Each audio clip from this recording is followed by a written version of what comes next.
silent. Okay. Everyone, this is Paulina. Hello. She is on our ALC. She is the new agent advocate. Yep. Or Agent Advocate Committee. agent advocate committee. Amazing agent. Today she'll be going over social media and open houses with you guys. Just make sure that we show her respect by participating and engaging while she's going through all the content and everything. And you should be good to go. Okay, thank you, Haley. Haley, everybody. Yes, so I'm Paulina. I am on the Agent Advocate Committee. I have been on the ALC for the last 3 years, and I will be on it again next year. First of all, I'm seeing some new faces, so let's go around the room and just introduce yourself. You don't have to give me like a long story, but maybe just your name and how long you've been in business. So we'll start over here. July 11th. Oh, This year. okay, so couple months. Second career. Awesome. So do you still have a different job, another job? Not really. No, I retired. Oh, you Dentistry retired. Okay, so you're in doing it 2020. full time. Yeah. Okay, well, Teresa Morris. congratulations Yeah, and thank welcome. you. And what's your name? Teresa Morris. Teresa Morris. Got There's it. a lot to learn. Yes, yeah, but it's all exciting stuff. So welcome and congratulations. Hi, I'm Heather, and I've been licensed since 2022, but just 2 months ago, I just joined Litton Keats team. Awesome. I love them. You're in great hands. So welcome. Michael Jenkins. I've been here about a month now, so Okay. not very long. I'm also on the Litton Keats team. Awesome. Welcome. you. Congratulations. Jocelyn, I've been an agent since February or March. Yeah, I just joined here like a month ago. Switched Okay. brokerages. So where were you at previously? Gateway Real Estate. Gateway, okay, Yeah. got it. And are you solo? Are you on a team? I'm solo. Solo, okay, very nice. I'm Shannon Livingston. I've been an agent for almost 5 years now, Uh-huh. and this is, I have a business, but I do this, try to do it full time, but it's hard to balance the two, but I Yeah. do as best as I can, so. Well, I would have never guessed you have another business on the side because you I do. you're, I have lots of stuff. you do a lot of business. Well, I teach an exercise class, I have a business, and I do real estate, and I've got 6 kids. Woo, So. busy lady. Yeah. Maybe I need to learn time management skills from you. I still learn that too. I think that sometimes I'm like, oh, okay, but no. Yeah, and we've done deals together, Yes, I so, have. yeah, so welcome. And how, Yeah. so when did you come over to KW? 2 months ago, probably. 2 months ago? Yeah. I Awesome. switched over from Gateway as well. but, Gotcha, well, just to get some extra training. from- yeah. Yeah, Keller is really good at that. That's Yes. one thing I like about our office is the pouring into agents and constant training, so, Definitely true. yes, thank you. Holly Levin, I've been an agent for about 8 months. And Okay. My husband and I are a team, but he's dual career, so. Gotcha. So did you guys start at KW or did you? Okay, So we're here. very nice. Oh, very welcome. Great to have you. I'm Karen Hill. I've only been here about a month and a half, I guess. New Okay. agent. All new. Oh, so just got your license like a month Yeah, ago? about a month and a half ago. I just Okay. trying to get involved more. Yeah, learn everything and there's lots to learn. And then Sarah, are you, you're, I yeah. know, I'm just plugged in because I have no electricity, so I can follow along here. Anyway, Sarah Tinahero, and I joined in 2016, so I'm just starting my 7th year. Nice, okay, so longest out of us, so, thank you guys, so we've got a lot of newer agents, some that have been doing it for a little longer. Which, the stuff I'm gonna be talking about today is gonna be pretty basic. I keep my business pretty simple, I don't try to reinvent the wheel. So all the information that I'm gonna be giving you is pretty simple, pretty basic. It works for me. I think the biggest thing that you have to consider with these things, open houses and social media, is just the consistency. But there's no like secret to it. It's just simple. As long as you're consistent and you follow up with your leads, then the business is gonna come. That's why I actually have this written in my office just to remind myself, because there's so many things we can be doing, but really our 2 top jobs that we have as an agent is lead generate and lead follow-up, which this will go great with what we're gonna be talking about today, which is open houses and social media. Because that's the reason why we do those is to create new business, lead generate, and then make sure we're following up with those leads. And if you guys have any questions, I want this to be interactive. That way, like if you guys have a question, you can think of something, please feel free to interrupt me, raise your hand. I want it to be like a two-way conversation. I don't want to just be standing up here and talking the whole time. So by all means, if you guys have any questions, let me know. So we're gonna get started with open houses. How many of you guys in here already do open houses? Okay, so a bunch of you have. Tell me a little bit about how those are going for you. I absolutely want to have signs from the major intersection. If there's a grocery store or McDonald's close by for an open house, I want signs going all the way. So you need lots of signs. I did one open house and I got it at the last minute. Somebody couldn't make it. And it was the two cul-de-sacs together off of Sunshine. And literally I had to practice on Sunshine. I've been down Sunshine 4 times a day, like for Yeah. 8 years. And I'd never been in that place. And they only had one at the closest corner, which was 2 corners away from McDonald's. We had nobody show up. Really? So that was a learning curve there. Yeah. When are you putting your open house signs out? I've never done one totally on my, well, I've done one totally on my own and I put them out the day before. Okay, yeah, I would say usually whenever I do an open house on Sunday, I try to get my signs out like by Thursday, Friday at the latest. Just because, you know, you want more people to see them. So it's okay to put them out that early? It is, sometimes I'll ask, like, if I have to put it in a neighbor's yard, I'll ask them if they're okay with it. I've had signs stolen by neighbors that just don't want signs, and that's normal. But yeah, I would say Thursday or Friday, and always check the HOA because some neighborhoods don't allow any signs, but those are usually like your higher end homes. Most subdivisions, most neighborhoods are gonna allow signs, but I would check to make sure if it's like a higher end subdivision to make sure that they allow open house signs. Okay, great. Yeah. Anybody else want to share anything? Say, I have open houses. Generally will get, 10 plus people coming in. My big trouble is with, capturing information and having And we'll go effective over that. follow-up. And what was the other thing? Effective follow-up. Okay. So, when I'm reaching out to them after and saying like, hey, thanks for coming, here's some other open houses in the area, let me know if I can help. I just don't know, maybe I need to be doing it differently. I have not gotten anybody to like communicate with me long-term after an open house. Yeah. Yeah, that is the most challenging part about open houses because you're literally meeting these people. They don't know you. They don't want to share information with you, but we'll go over a few tactics to capture that information and then follow up with them to then further turn them into leads. Fantastic. Anybody else, anything to share or anything that you guys want to specifically talk about when it comes to open houses? I had my first conversion from an open house. Actually, I did an open house this Sunday and I just had the buyer consult this morning and got them signed. Nice. Awesome, So that was my congratulations. First one Yeah, from a lead from an open house. that's good. So Awesome. how did you capture their information at the open house? Yeah, so I have these little forms and it says like, thank you for visiting. One of the other agents on my team shared her little form with me, which I thought was really cool. Yeah. And I just asked them, I try to not bombard them when they first come in. I just say, hey, let me know if you have any questions. There's some disclosures here and here's the listing printout. And then I just try and make conversation as they're going through. And then how I do it is I say, before you leave, I just need you to sign out here real quick and our sellers would like for you to leave feedback. Yep. And there's some questions that they can, fill out like, what does it say on there?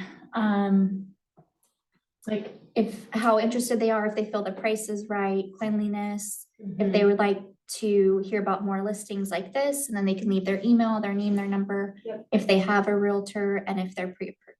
Awesome. Yeah, that's really good. So It sounds like you got the capturing information down and clearly it's working because you've had a buyer's consultation, they signed buyer's agency agreement with you and now you're working with them as a client. So essentially that's the goal of open houses is to transform those leads into clients. Anybody else want to share anything or anything specific you want to talk about?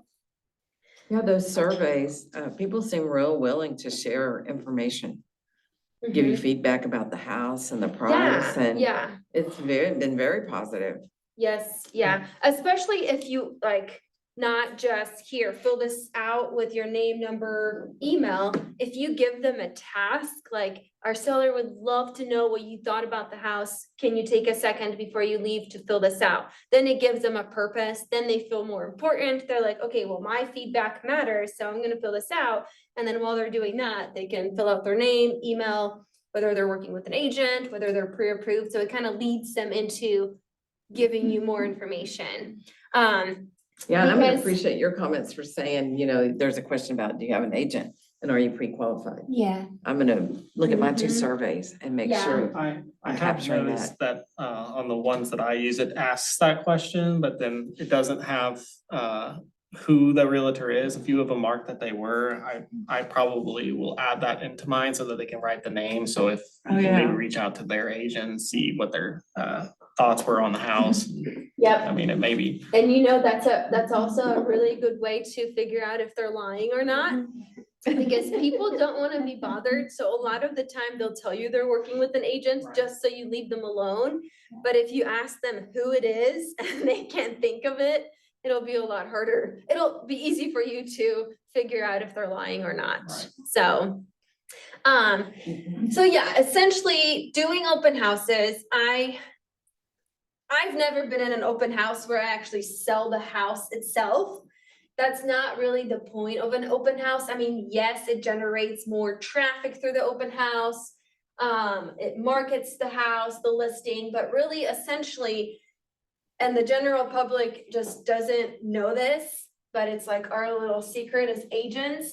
The purpose of an open house is for us agents to capture more leads. Because people that are going to open houses, I mean, you're gonna have some nosy neighbors, you're gonna have some people that do it for fun on Sundays because they don't have anything else to do, they just go look at open houses.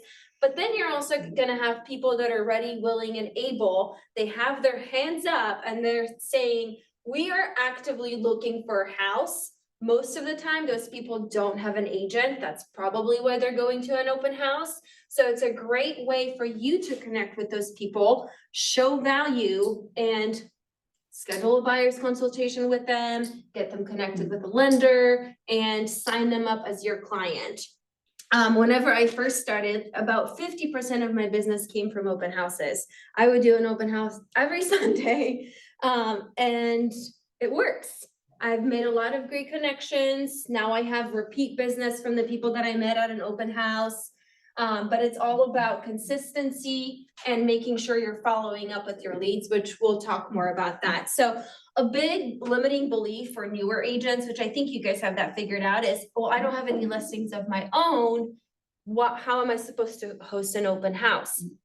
So I'm sure you're all part of the internal page and the Grady team, the whole team, I think Josh and Wes, the Litton Keats team, will post open houses that you guys can host. And even though it's not your own listing, you can still host the open house.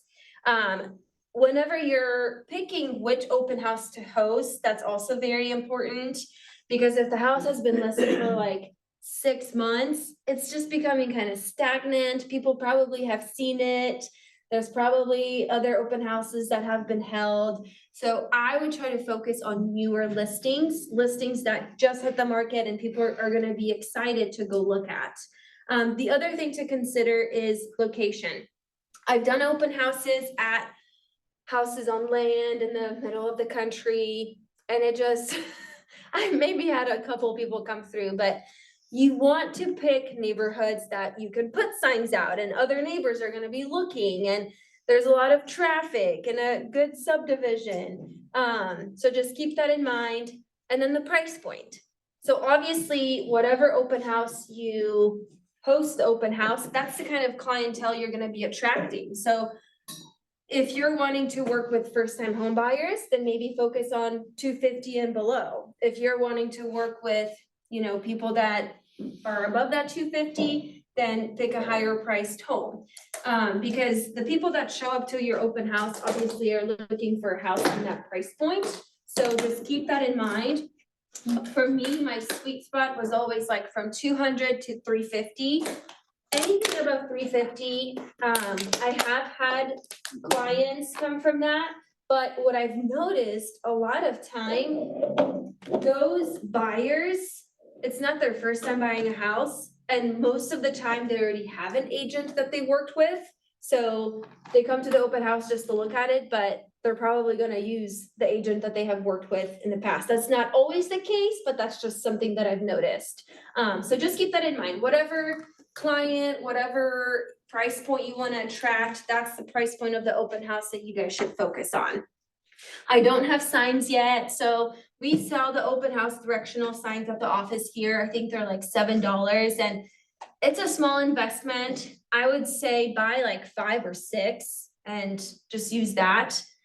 Yeah, I was surprised because all the online stuff, they were gonna be like $40 to $80 a piece. Yeah, And when I checked here in the office and found out it was 7, I said, okay, yeah, they're not very expensive. yeah. And it's a good investment just to have like 5 or 6, and I'll usually put out like 5 or 6 depending on the house, but that's all you really need. I mean, I put one in front of the house and then I like work my way backwards logistically to see like all the different turns and streets and main roads, just to see where I'm gonna put all the other ones out. Open houses don't really work because most people look online. Sure, they do, but they do work because they still go and look at open houses. And a lot of times those people don't have an agent. I won't feel safe. So, I mean, that is a legit concern.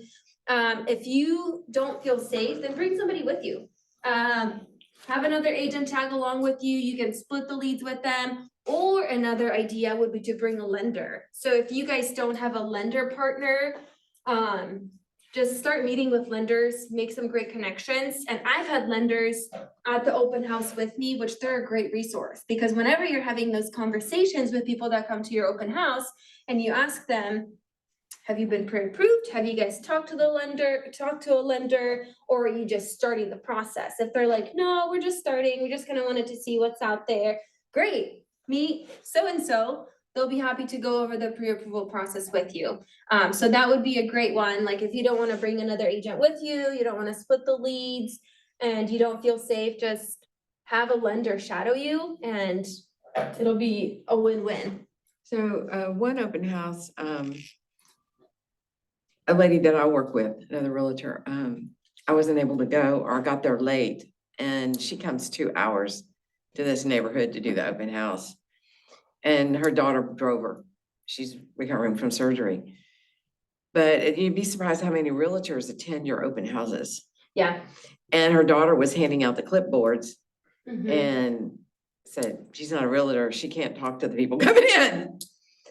And really made like a little, Clipboards, though. huh? She can hand out clipboards. She can't talk to them about the house or pricing. Yeah. She was not true. talking about the house or prices, she was just handing out the clipboards, because there was like a storm of like 6 families in like 10 minutes. Yeah, she can hand out clipboards as long as she's not talking about the house or giving any real estate advice. Yeah, she wasn't, Yeah, then, but, oh well, so it's good to know that she can hand out the clipboards. yeah, as long as she doesn't talk about real estate, talk about the house, or give any advice, I think she can be I mean, the there. next one I did, and I didn't want to go by myself. I freaked out. So I was at church. I asked the lady to come with me. I said, you can't talk to anybody, can't hand out clipboards, but you can help me set up and everything. Yes. And it was good. Yeah. I mean, that was the one where there weren't signs to the main road, so nobody showed up. And then Yeah. we're sitting there and I'm like, she kept going, I really like this house. I go, yeah, I do too. I really like this house. And I go, I do too. And so she's like, and finally at the end, when we were packing up, she goes, I'd like to have this house and have my daughter live with me. You never know. You gotta be open. Yeah, yeah, You have to be open. yes. I mean, you just never know what's gonna happen. She still, last time I saw her, says, I'm still thinking about the house. I said, it's still available. Buy it. Let's get you Buy it, let's get pre-approved. you going. You like it that Get you in much? it, yeah. So who benefits from an open house? Sellers, buyers, neighbors, you as the agent. So sellers do benefit because like I said, I personally never sold the house that I hosted an open house at. I've heard agents that have, I'm still waiting for the time I sell the house. Like somebody walks in and just says, I wanna make an offer right now. I'm still waiting for that day. Buyers, just because it gives them an opportunity to go look at houses. If they are working with an agent, they don't have to bug their agent. And if they're not, which is usually the case, then that just gives them an opportunity to see what's out there. Go look at the layout, go look at the subdivision, go see what different price points can get them what. The neighbors, so that will expose their neighborhood to potential buyers. And sometimes nosy neighbors do come by. I wouldn't like completely shut them down. What I say to neighbors is, well, why are you interested? Are you guys thinking about selling? Do you want me to swing by after my open house, just do a walkthrough and I can send you a CMA to let you know exactly what your house would be worth? So don't just like turn neighbors away. Sometimes they're nosy, but other times there's a reason they are at that open house. Like I have a listing right now in Southern Hills and I was doing an open house like 2 houses down and I think I did like 3 open houses back to back and the neighbor every weekend would just come by. And I was like, what is he doing? And he was just trying to see like how much traffic I have and see what the house looks like. So finally, like we had a conversation and he was like, well, we live 2 houses down. So I ended up meeting with him afterwards. I ran a CMA for their house to let them know what the market value would be. And then I ended up getting that listing. So don't just completely turn the neighbors down. Try to dig deeper and figure out why they're there. And always come from a place of contribution. So, Mr. Neighbor, are you interested in selling your house? Do you want to know what your house is worth? I can run a CMA for it. How about I swing by after this open house and we can talk about that? It'll take me 10 minutes to walk through your house. So always try to close them. And then you as the agent, obviously, the reason why we're taking 2 hours plus on a Sunday when we could be just at home watching football is not just for fun, it's to lead generate and capture those leads and turn them into clients. So what is actually the best time or best day? You know, that's a good question. I've tried different times, different days. I've done them on like Thursdays 4 to 6. I've done them on Saturdays. I think, me personally, and this is just my opinion, I stick to Sunday 2 to 4 because it just seems like that's like the most common time. So I just stick to Sunday 2 to 4. But I know agents that do them like on weekdays, Thursdays, Fridays, 4 to 6, Saturdays, 1 until 3. And the one benefit of doing open houses, like other than Sunday 2 to 4, is you're probably not gonna have as many people come, but those people are probably gonna be more serious buyers. So just keep that in mind, but I just stick to my normal Sunday 2 to 4. What about Thanksgiving weekend? You just never know. I've done them on holidays. I've had them where nobody came. I've had them where it was packed. Another thing with holiday weekends is they're gonna be more serious leads because if somebody's out at open houses on a holiday weekend, then you probably know they're a serious buyer. So you might not have as many people, but those leads are gonna be more quality leads. So benefits of an open house, obviously they're inexpensive, they're free, all they cost you is your time. And so as a new agent, which is what I did, I've never paid for a single lead, all of my leads have been generic. So it doesn't cost you anything except for your time. Prospecting tools, a high return on your investment, and qualified leads, because once again, unless it's your nosy neighbors or just looky lookers that do it for fun, those people literally have their hand up and are saying, I'm looking for a house, help me find a house.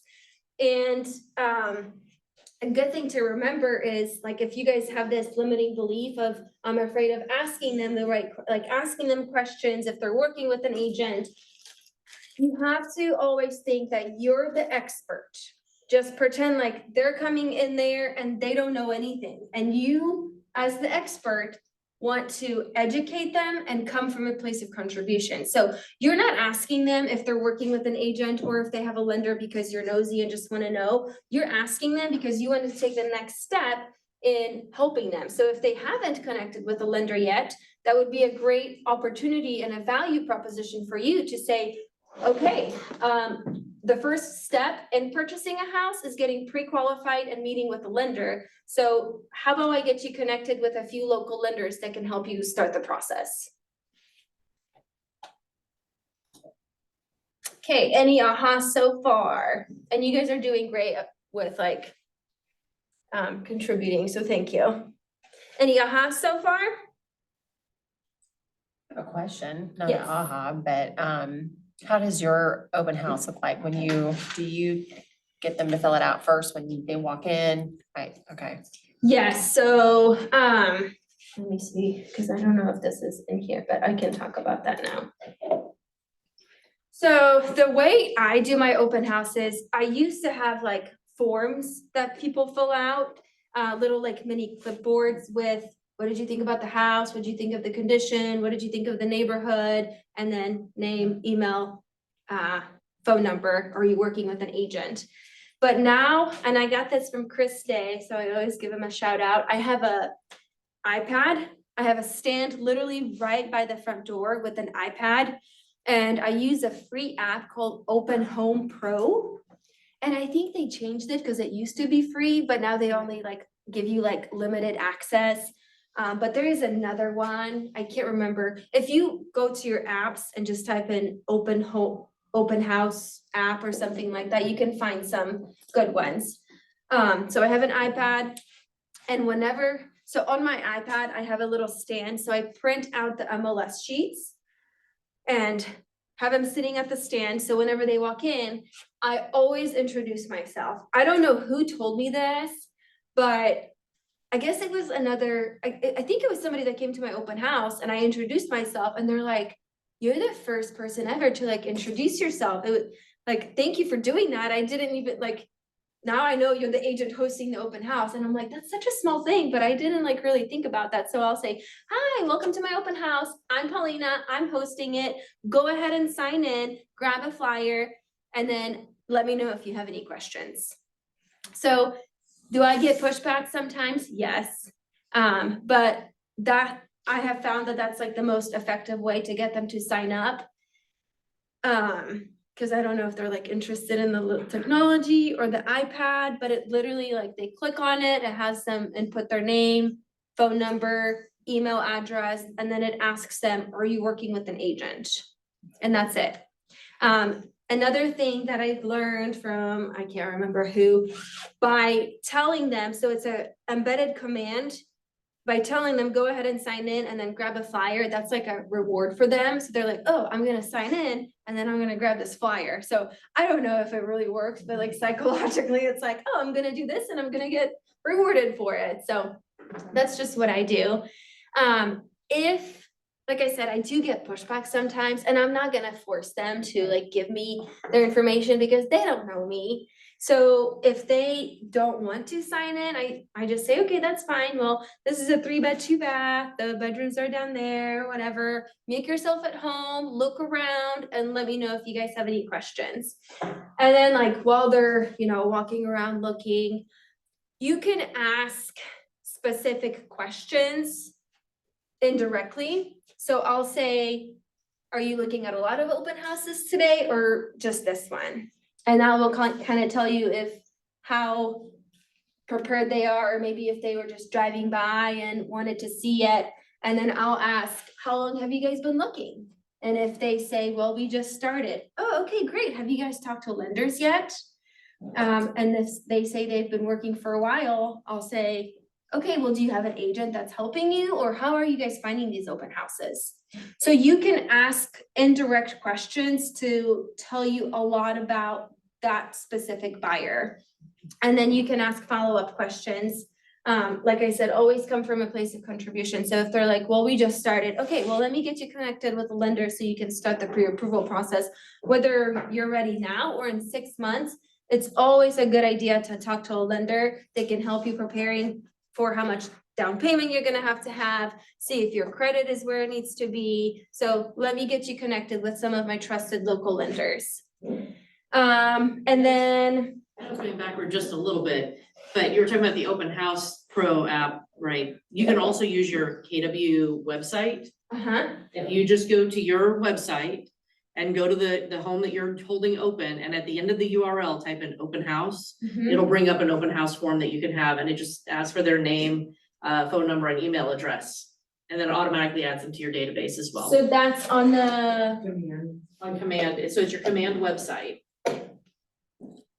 and then you type in the, Go to the house you're holding open. And at the end of the URL, type in /open house. And it'll bring it up. nice. So then it automatically, Yeah, it brings up like the main hero image of the house as well as the other pictures of the property. The address, it shows you the basic stats for how much, how many bedrooms, and then it asks for your first name, last name, email address and phone number. It has a checkbox if you'd like to be contacted by whoever's holding the open house, me, you, whatever. I like that, I'm gonna have to. I'm gonna add, and then it has a QR code, they can scan it, and it is all of the information on the website on their phone. And then I'll add one more step, it actually goes into command, and then as soon as they leave, you can open their account, tag them, and then like mine is tagged Facebook, and my Facebook has my open house smart plan has a trigger.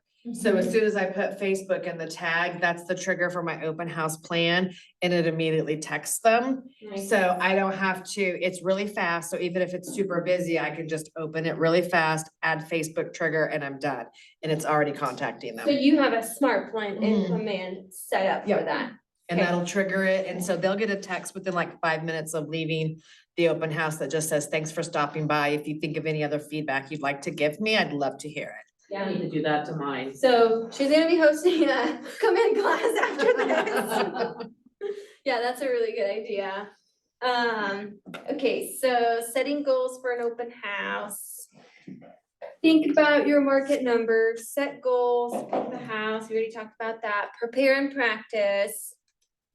I would say with the prepare and practice, for those of you who haven't hosted an open house, you can always shadow an agent, or you can even, I don't know if it was you that mentioned you had an agent stop by your open house.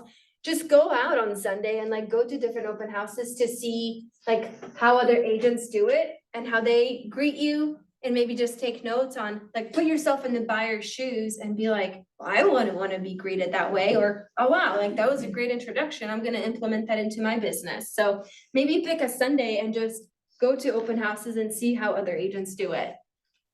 And you don't have to tell them you're an agent, you can if you want to, you can be a secret shopper. Prepare your stats, so I will always check to see if there's other houses in that subdivision. Because sometimes if you're having a good conversation with the buyer and they're like, well, we love this house, but we don't like the white cabinets. Okay, great, there's another house in the subdivision with darker cabinets. What's your phone number? I can schedule a showing and I can go show it to you after the open house or tomorrow or whenever. So always know what's going on around you, because if you're having a good conversation with the people in the open house, those conversations are gonna come up and you're gonna wanna know your stats. And then be safe, so. Brandy Massey, I think it was, when she was teaching an open house class, she mentioned that she had, so the open house is super busy and somebody actually ended up going into the garage and unlatching the door and then breaking into the house afterwards. So one thing that I always do, like whenever I get there, obviously if it's vacant, I check all the rooms, all the closets to make sure there's no weirdos hiding. And then after the open house, I'll make sure that all the windows are locked and I click on the garage clicker to make sure that it goes up and down, that nobody like unlatched it. So just always safety first. There's a lot of weirdos out there. We always want to protect ourselves. And once again, if you don't feel safe, there is lenders out there that would begging to do an open house with you because that's how they generate business too. So just get connected with a lender. If you guys don't know any lenders yet, let me know. I'll give you my recommendations. But if you don't feel safe at an open house, just have another person with you because you never know what's gonna happen. One thing that you should also never do is walk in front of people. I always like let people go in front of me just so I always have an eye on them and know what they're doing. Because if they're behind me, I mean, they could strangle me, grab me, whatever. So anytime like I go into a room with them, I'll always, after you, go ahead, go take a look. So just be aware of that. Like I said, safety first, and you always want to make sure because anybody can come to your open house. It's literally doors open, anybody can come. So just always, always, always make sure you're safe. And if your gut is like giving you this weird feeling, trust your gut. It's probably right. Another thing that you need to keep in mind with doing open houses is have an exit strategy. So whether that's like parking your car, not like at the top of the driveway, but maybe in the street. So if you need to run and get in your car and get out, there's nobody blocking you. So also keep that in mind. And then always know like your exits and maybe like have 2 exits of how you're gonna escape if you need to. Okay, any ahas, any questions? Do you typically walk around with them?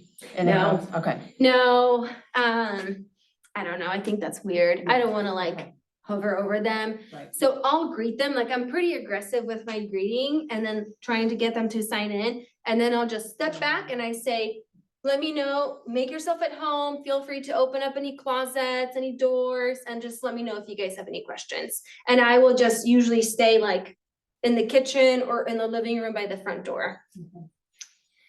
I usually try to maintain a pretty good distance. Like, I've seen some agents who will like jump up and open the door for them and they're right there in their face, like blocking their way. So you wanna make sure, like, especially if you have a hallway entrance, that you're just maybe off to the side a little bit, so you can say, hey, come on inside. I'm right over here in the living room. And then that way they don't feel like you're trapping them in the hallway as they're walking Like in. right off the bat, like, hi, Yeah, welcome to my open house. give them a little bit of space to breathe. Yeah, give them a little space to breathe, and I think a good practice, like I said, if you guys wanna go to other open houses just to see how other agents greet you and see like how that makes you feel, it would be a good just a idea of how you wanna greet your clients. So if like there's an agent that's like, hi, well, come on in, shakes your hand, and you're like, oh, I didn't like that, then maybe don't do that. Okay, so preparing. So with open houses, so usually what I do is like Tuesday, Wednesday, I'll try to find a good open house to host. And I'll reach out to that agent and say, hey, can I host your open house Sunday 2 to 4? That way they can market it on the MLS. I will, like I said, I will try to put my open house directional signs on Friday. And then I'll make a social media post. I know Cassie, you like do like your Facebook events. So I don't know if you want to add, but I'll just do a social media post, usually like Saturday or even Sunday. But I think it would be a good idea to make the social media post if that's something that you guys do on Friday. And then maybe reshared on Sunday, a couple hours before the open house. That way you can really get it out there and for everybody to see. Let's see, prepare your mindset, practice your conversations. So just like what questions you're gonna ask. Okay, so it looks like they've got a plan. So Monday, select the house. Tuesday, post online, walk the neighbors, invite neighbors to showing. So that's another thing that you guys could do. I mean, you can take like open houses to the extreme. It's called a 7 levels deep open house. I don't do that anymore, but I probably should. Before the open house, you can actually go door knock the neighborhood and have some kind of a flyer. I mean, you can even print out the MLS sheet and put open house Sunday 2 to 4 or whenever you're doing it. And just maybe like door knock 10 or 15 houses around it and just say, hey, just wanted to let you know, I'm Paulina with Keller Williams. I wanted to let you know I'll be hosting an open house down the street, Sunday 2 to 4. So if there is any unusual activity, it's probably people coming to the open house. And by the way, if you want to stop by, come on by. That way, if neighbors wanna stop by, you're inviting them, and then once again, like, just talk to the neighbors, because if they're coming by the open house, chances are they're probably interested, oh, like, what does this house look like? Maybe I didn't know, like, I can get that much for my house, so just keep that in mind. And then Wednesday, post online again, install yard sign. Thursday, post online again, invite your database. Friday, post online again, prepare market statistics, print flyers, door knock. So this is a really good, if you do this, you'll have a great turnout. Post different pictures too. Make sure you're not doing the exact same post every day because your followers will check out and they won't want to see that. They need something new and interesting. Yeah. And I'll tell you, I do the 7 levels. I door knock and I prospect, I phone call as well and leave messages. And probably 50% of my business comes from that. Really. So So because just prospecting for the around open prospecting house. for the open Yeah. house, I get a little bit from the open house. I mean, I have people in my lead pipeline, but they come to me after I have contacted them. And I'm one of those, I don't like prospecting either. Nobody likes lead generation. But when I do this, I have a really good reason to knock on the door. Yeah. So you know, that's my mindset. It's limiting belief, but it does work. I'm knocking on the door with purpose because I'm inviting them somewhere. Right. And I'm very comfortable with it. And so it's obvious. I'm like having a really good time and I enjoy it. So Yeah. a lot of my business comes from that lead generation around the open Yeah. house. And like you said, you're not just door knocking just to annoy them. You're coming from a place of contribution and providing value. So if you like have that mental switch in your mind, then it's gonna be much easier to do those activities that we don't necessarily wanna do. We really feel like we have a purpose. If you're door knocking because someone wants that neighborhood, Yeah. also easy. Door knocking just to find someone is tough. Yep, it sure is. So I think this is the easiest lead generation there is. It is, and it's free. Yeah, It doesn't cost you totally free. anything. The only thing that it costs you is your time, and We got lots of that. we got lots of that, and that's like a perfect thing for newer agents, or even if you're a seasoned agent. I mean, I've been in business for 5 years and I still do open houses, so. What clients like to know, community and neighborhood information, relocation information, first-time buyer specifics, and mortgage information. So I have my little flyers with like the home purchasing process for them. And I don't hand it out to everybody, but if they're like, oh yeah, we're a first-time home buyer, then I share it with them. Mortgage information, so once again, it would just be a good practice to have a lender there with you so they can help you with any of those mortgage questions. If not, just have a good contact that you can connect them with.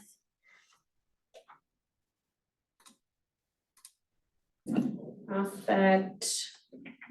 Build trust and rapport, provide value, capture information and qualify leads. So once again, the most important part about open houses is capturing information, because even if you have a great conversation with somebody and you feel like you made a great connection with them and you say, here's my business card, give me a call if you have any questions. I've done that so many times, they never call you. It's your job to capture their information and it's your job to follow up with them. That's why, and you guys can practice like different ways, whether it's an iPad like I do or forms to fill out. Just see what works for you and see like what kind of commands and questions you need to ask to get them to fill out that information. Because you'll at least want to know their name, phone number, and email. That way you can reach out to them and follow up with them.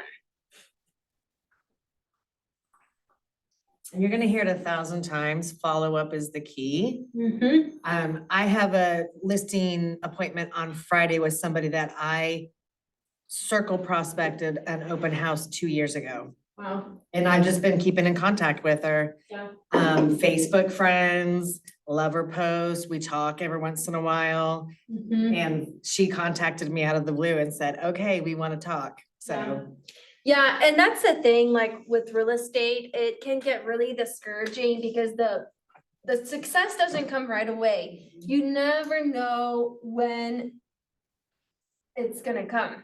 But that's why it's so important to be consistent and keep following up with those leads because it works. Like my first lead I ever got from an open house, I met and I messaged her. So she gave me her contact information and I messaged her that Monday and I said, hey, I don't even remember what I said, but it was like, hey, it was so great to meet you at my open house. Let me know if you have any questions. Let me know if there's any other houses on the market that you'd like to see. No response. And then I think like that Friday, I texted her again and I said, hey, it's Friday before the weekend. Let me know if there's any other houses that you want to see over the weekend. I'll be happy to show you. And no answer. And I think like I just kept messaging her like every few days. And I think I sent her, like the house that we met at, I would check to see if there's any other houses that are similar that came on the market. And I would actually send her the listings and say, hey, I just saw this house pop up. It made me think of you. Let me know if you have any questions or let me know if you'd like to see this house. And I think it was like a month later, like I kept messaging her like a crazy ex. And just like messaging and no response, no response, no response, but I just kept messaging her. And finally, she's like, yes, I'd love to see it. So we went and looked at it and we made an offer. But I didn't really know like what was working, what wasn't. So I guess point of the story is just be consistent and always follow up with them. And it doesn't have to be like, what's that? She wasn't saying no. She wasn't saying no. She wasn't saying anything. Right. And I mean, that's like, I'm sure you guys have like, I don't know, insurance people or I don't know, whatever, just message you sometimes and try to sell you stuff or a service. And you don't like, I get messages like that all the time and I don't respond to them, but I acknowledge it. So the next time I have a need for something like that, they're front of mind and I'm thinking about them. So that's one way to think about it. You're not annoying them. Of course, the do not call list, just be very mindful of that. Jim Bowen, if you're listening, that's for you. Just be very mindful of that and don't like completely blow them up. I mean, give them a few days in between, maybe call them, maybe email them, just use different follow-up techniques. You don't have to just like constantly text.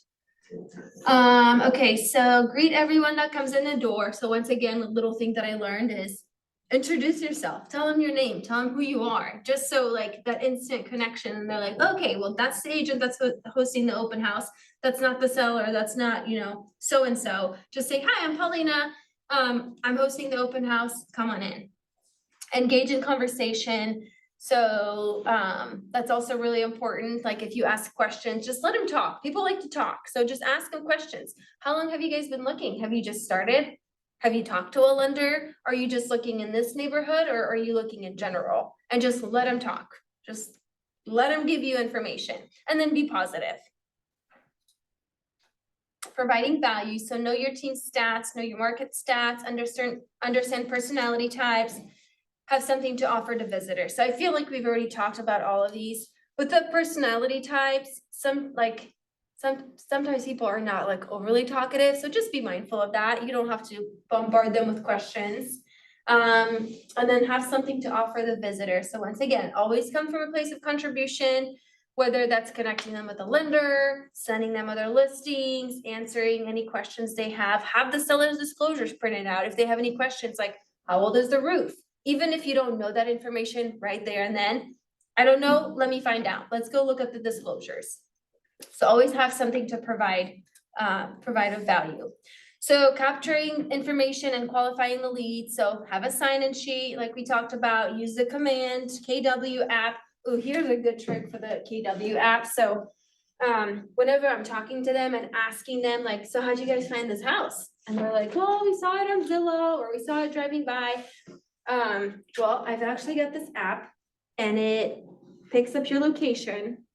So you can actually drive into a neighborhood and it tells you all the different open houses that are happening in this area. Let me share it with you. That way next Sunday, whenever you guys are out looking at open houses, you can just look at this app.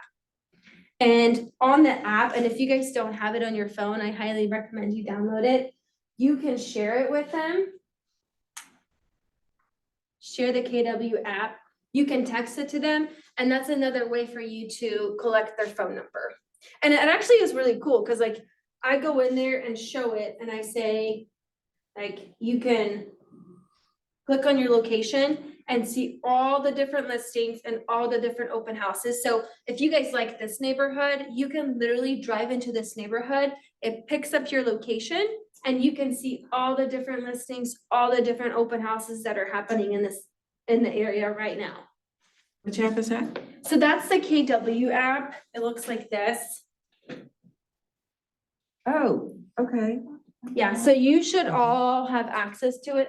I don't know if it's your command access, but you should all have access So to you that. just put in the open house that you're doing and it'll show all the ones in the area? Where do you No, go to get it?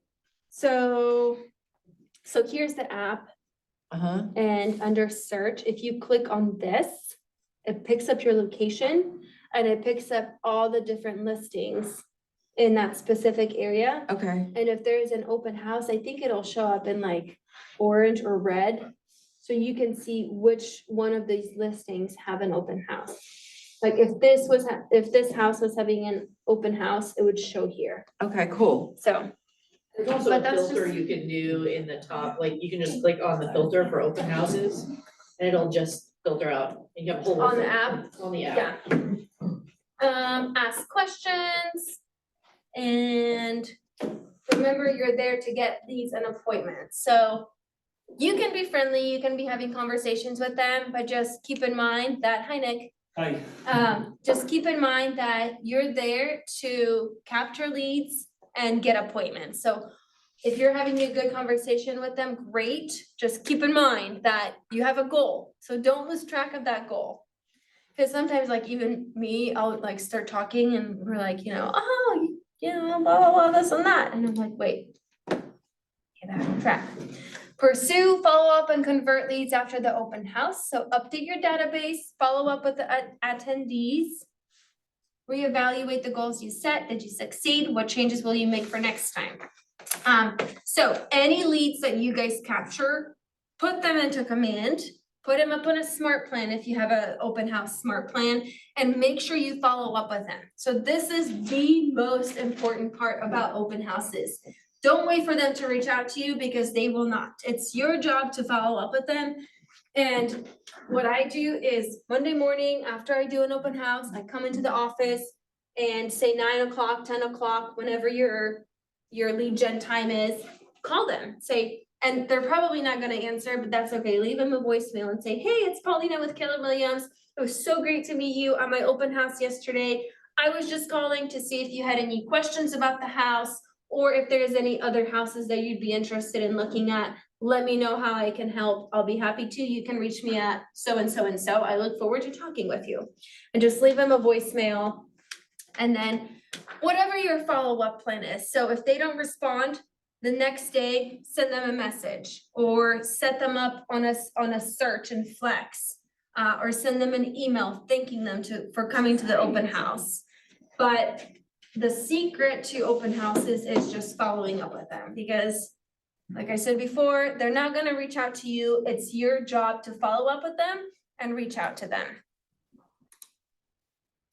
I think we're done with open houses. So do you guys have any other questions? Like, do you wanna brainstorm any ideas?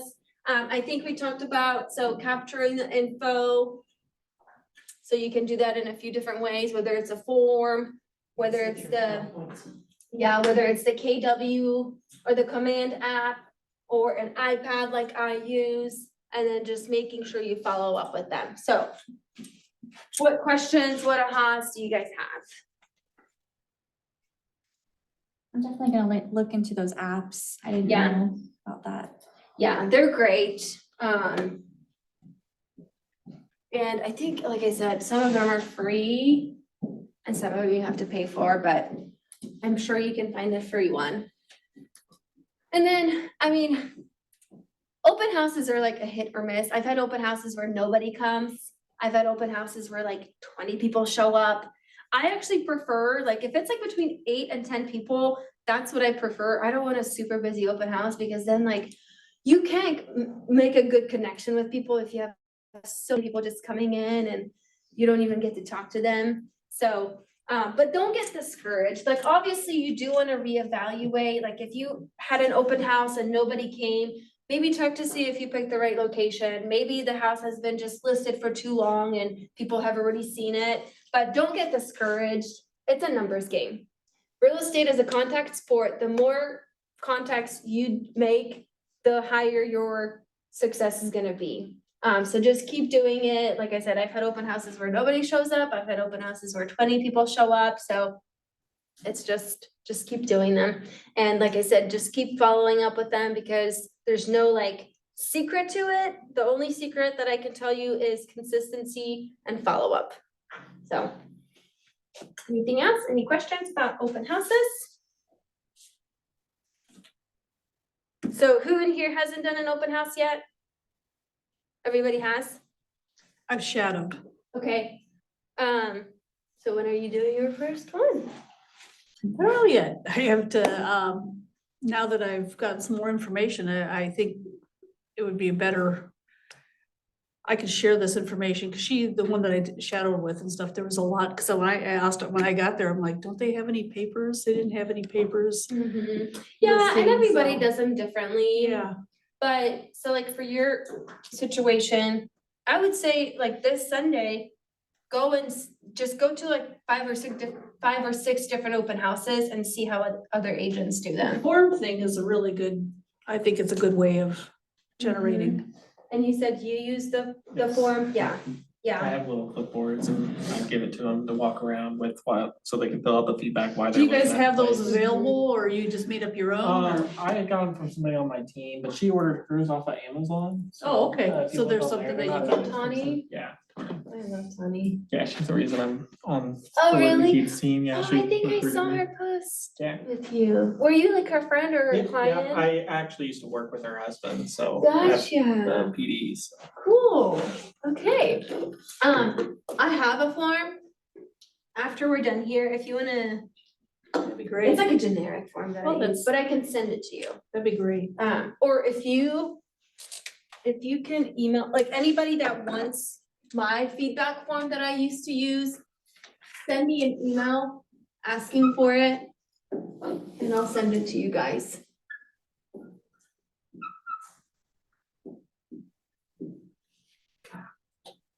Okay. You can also find some on Canva. If you type in templates, if you use Canva, there's a lot on there. Or Etsy, yeah, yeah, those are really great. Do you think it's, I know everybody's different, but you know, you show up to some open houses, they have all these giant tables with 50 pounds of food and drinks, and it's like a social hour, or do you think it's just too overboard, or do you think keep it simple, or what do you think? So I'm all about low cost, saving money, simple. I've brought water before, but that's about as far as I'll go. Okay. I don't think, I mean, I know there are agents that do it, but I think I can provide value in a different way and not just by, feeding them or giving them water. So I think it's overboard. Overboard. Okay. Yeah, and it's just so much more time consuming. You can still provide value and have great conversations without doing all the extra stuff. And that's just me, like I keep my business very simple. I keep my costs low. So I always just. But your lender can bring stuff. True. I did have just out of the blue, a lender call me and asked if I had a lender, and I said, no, I'm so new at this. Yeah, But he did suggest that he could be at an open house. yep. Yeah, and they'll do that. Yeah. Cause I mean, that's a way for them to not only It make a helps good him, connection yeah. with you, but maybe the buyers that come in that don't have a lender yet, you've got an expert with you right there and then. So, Yeah, I was kind of shocked, but that's a good idea. yeah, I would take them up for it. Yeah. Anybody else? Before do you guys wanna take a little 10-minute break? Okay, let's do like a 5-10 minute break and then we'll pick up with social media. Okay, go back to your, sorry, I thought you meant about the fill out, the fill out form. Okay. Good more. That's okay, And and not so a right lot. now it's not. You could do without, I just think it was.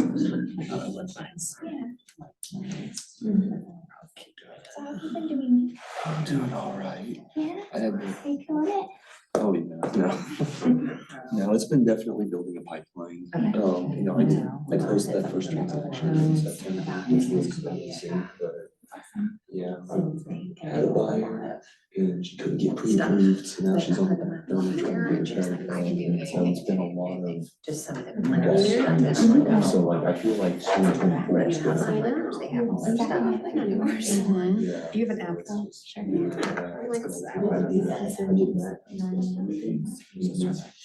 Yeah, that's still open house. So, there we go, that's it, okay. So now, and the thing is first it was your location, so it was. And so now all of this, There's a lot of. 65807, those are all. So just on Yeah. more. You're welcome. That way, if you're at your open house, you can check and see if there's any other ones close by. And then if there's not, I don't know how close that is. Whether it's a mile or it spreads out. So, yep. Thank you. You're welcome. But I think it's, if you're looking at open houses, are you gonna look at the one $25,000 cheaper? Right. Or like, oh, I would not go see that trade in the. So I think it's just not a good foot traffic type house, but I think it's possible. I think it's. And then we can bring But it just. I don't know. My last open house. I You had know, like a- like 40 people come, so it's been just like, yeah, it's been. a Yeah, I back think and it's forth. all. So- Can you me if there's nobody or there's like, Yeah, steady. everyone shows up. I haven't had an emergency. But it's been. It's kind of been back and forth for the last couple of weeks, just because of my wife. Stuff. What's the name of it again? Don't come with you. That's right. Where is her? Your son visit tonight. Yes, I want to I'm so excited. I'm very excited. I have showings from like 4:30 to 6, so I'm gonna get dressed here. You're gonna have to witness and tell it to It's on the corner. You're just gonna show in your 80s costume. You go in there and she has. So I was like, so just so you know, I'm not crazy. Cause you just. I have zero style. I have good One thing 80s you don't style. have is like full size, because storing them is like, Oh, yeah. because of the home kitchen, we don't have that, like even the Right. How big Like, is she doesn't hear that stuff, so, and she graduated from school a month ago. And then we've been trying to launch her off, so Yeah, she's. that's awesome. She sells that every time, so we need to keep up. We're up at 11, and she's baking cookies and stuff in the middle of pouches and. So. we're doing that. But, yeah. So, I'm sure you'll see it. You actually scan that QR and it'll take you straight to the Facebook page. She just. She calls them booking officers. And they're legally distinct. Tell us what's in him. So. White. So there's, yeah, white milk chocolate chips. Is there Oreo in there too? Yeah, there's a bit of Oreo, graham cracker, and then like the Chips Ahoy. Yeah, and then you can actually see the inside. That is an Oreo and a Chips Ahoy baked inside the cookie. Oh. Yeah, that is a cookie monster with cookie. Yes. That's awesome. They're like balls. I mean, they're like, there's weights in her hand. They're super good. I'll check it out for sure. Yeah, she might have actually already dropped them off, but when I get home, I'm gonna pack them up and drop them off at the boutique, and they're doing that, so.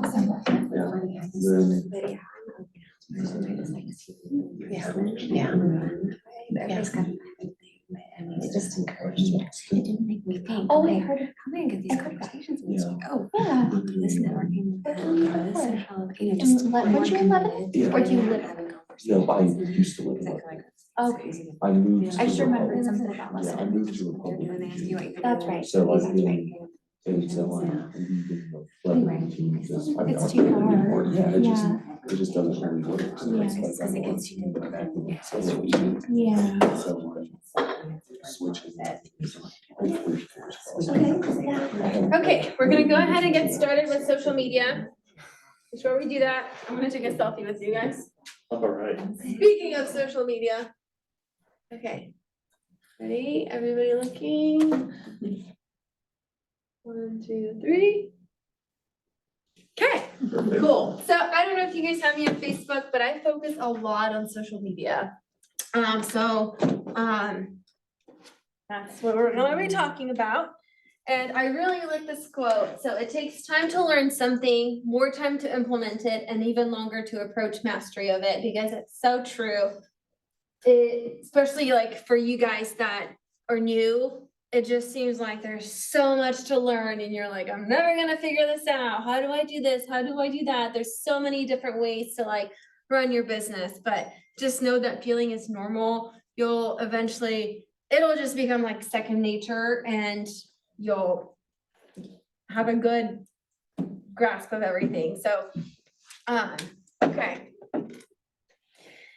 So in this manual, they have this 10-5-1 engagement system, which I really like. I actually created my own, which I call the 5x5x5. And if you guys want a copy of this, you can send me an email and ask for it. Once again, I am not an expert at social media. I'm sure I'm sure you guys probably know more about social media than me. I'm just really good at being consistent with it. And that's all it takes. So how many of you guys in here have a business Facebook page? Okay, great. So that's what I have. I have my business page and I will post everything to my business page. And then usually what I do, which you can or you don't have to, is I'll share it to my personal page. And I post so much and I'll kind of go over like different ideas of what to post. But I post everything. I post closings, I post new listings. One thing to keep in mind with posting other agents' listings is if it's a Keller Williams listing, you have permission to share them. If it's an agent that you don't know in Keller Williams, it might be like a courteous thing to ask them, hey, are you okay if I share this on my social media? But legally, I believe you have to have written permission from that broker. So I know within our brokerage, you can share any of other Keller Williams agents' listings. If it's from a different brokerage, technically you're supposed to have that broker's written permission. So just keep that in mind whenever you're sharing other agents' listings. Just if you just want to be safe, I would just stick to our KW listings and you have to disclose in there. So if it's not your own listing, I always say at the bottom, listing courtesy of Adam Grady with Keller Williams. So just make sure you give him credit. And I think you actually have to. IDX link as well, it'll have their information in there and that qualifies. What was that? If you're using an IDX link, like the link from Flex, Uh-huh. that lists the name of the brokerage and agent that's got the listing, you can do that also. It has, it, And that is considered acceptable, but I like to give them credit and say thanks to the Yeah. Admirati team for the listing or whatever. But yeah, Just be just know that you courteous. have to have that Yeah. IDX link in there too. and if you guys ever want to share any of my listings, you're more than welcome to. Feel free. I mean, I can't imagine like an agent saying no because it's like free, it's like extra advertising for them. So, I don't know why an agent would ever say no, unless it's the seller that maybe doesn't want other agents to share it. But as far as the agent goes, I don't know why they would ever say yes.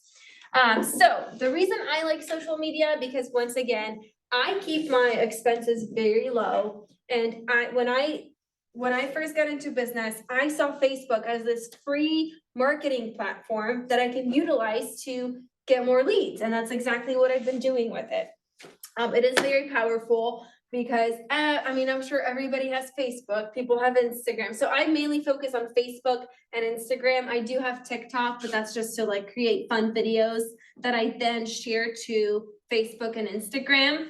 But I mean, if you think about it, like, what do we do when we first wake up? What do we do before we go to bed? What do we do when we're standing in the grocery line? We're constantly just scrolling and scrolling and scrolling. So that's why I really like social media, because it's a way for me to reach a much wider audience without having to, spend money on leads or other things. And Facebook will allow you to have a max of 5,000 friends. So if Facebook is something that you want to focus on, just start adding friends to your Facebook. I wouldn't just add anybody because, I mean, I'm sure you will be posting personal information on there too, so you don't want to just let strangers into your life. But it does give you suggested friends. So my rule, whenever I started adding people to have more Facebook friends, is I think if I had like 40 or 50 mutual friends with them, I would click on their profile to see like, oh, who are they? Maybe I know them. Look at their pictures, see what they do. And if like I thought they were somebody worth adding, then I would add them. But if you're wanting to focus on social media, then just start adding people because you wanna maximize your audience. So they have this 10-5-1 engagement system. So we'll go through this and then I can kind of talk about mine. So 10 likes or loves. So I'm sure you guys see like all people posting and pictures, different things. You can like them. And I mean, is that really effective? Maybe, but I would say a more effective one would be comments. So like if you see somebody that just had a baby or somebody that just got married or somebody started a new job, just comment. Comments are so much more valuable because like I said, I'm not an expert, so I don't really know how it works behind the scenes, but Facebook's algorithm will reward you more if you actually comment. Same if somebody like comments on your post, always comment back. Don't just like their comment, always say thank you or thanks you too, whatever it is. But instead of just liking it, if you comment, Facebook's algorithm will reward you even more. And whenever you comment on that post, even if it was posted like 3 days ago, it somehow pushes it up to like the top. So then people can see it more. So that's why I always, if somebody comments on my post or I see somebody's new post, I will always comment instead of just liking it. And then one share, direct message, or original post. So with this one, I would say direct messages. For those of you that just started, this is gonna be this very simple, easy script. And I would this can be part of your lead generating and just start messaging people on Facebook. Give yourself a goal of maybe like 10 messages per day. And the script can be very simple. So the one that I would send out is, let's see if I have it in here. Oh, okay, so, and I would just have this like pre-typed and then obviously change their name.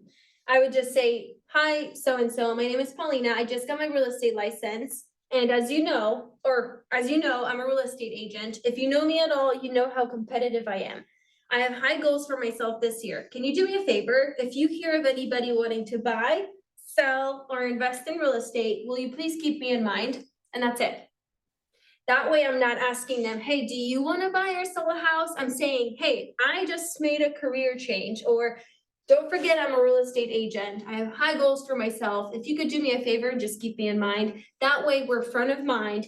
And maybe if it's not them that, that they're the ones that are going to buy or sell, maybe they have a friend or a coworker or a family member. That way we're just making sure we stay front of mind. And whenever they do have that need, whether it's for them or somebody they know, they'll think about you. And a great example of this, so I would send out these messages when I first started, and like on Facebook, you guys know, like you can see if somebody read it. And so a bunch of people would read my messages and not respond. So like at first I was like kind of like butthurt about it. I'm like, why are these people responding to me? Rude. But then I want to say like 10 months later, this girl that I went to high school with, like she left me on red, and then 10 months later, she messaged me and said, hey, I'm actually thinking about selling my house. Can you help me? So that kind of like proved to me that it works, even though they're not responding. At least I'm putting it out there. I know they saw the message, and maybe if they don't have a need right now, at least I've done my job to let them know, like, if you guys ever have any needs, I'm here to help. So. And you put that on Facebook or Messenger? On Messenger. Yeah. Yep. So these are just the private direct messages to your Facebook friends. And I mean, I would just like do 10, 15 per day. I will say if you do a lot more, because I've been doing that. It blocks you. Like, where you can't send it. I'm in Facebook jail, so, Yes, I've been in Facebook jail many times. yeah, so. Yeah, they I'm like, definitely put a "You're max killing my on it. business, Stop. Yeah, that's why, I can't remember I what think the you have to limit change up is. the wording or something is what I've told to kind of get around it. If you like change up how you worded it a little So it bit. can be the same message over Yeah, and because over. like people's accounts get hacked and stuff and Yeah. that's their kind of way. That makes sense. I think that's why at first I would just send them out until I can't send them anymore.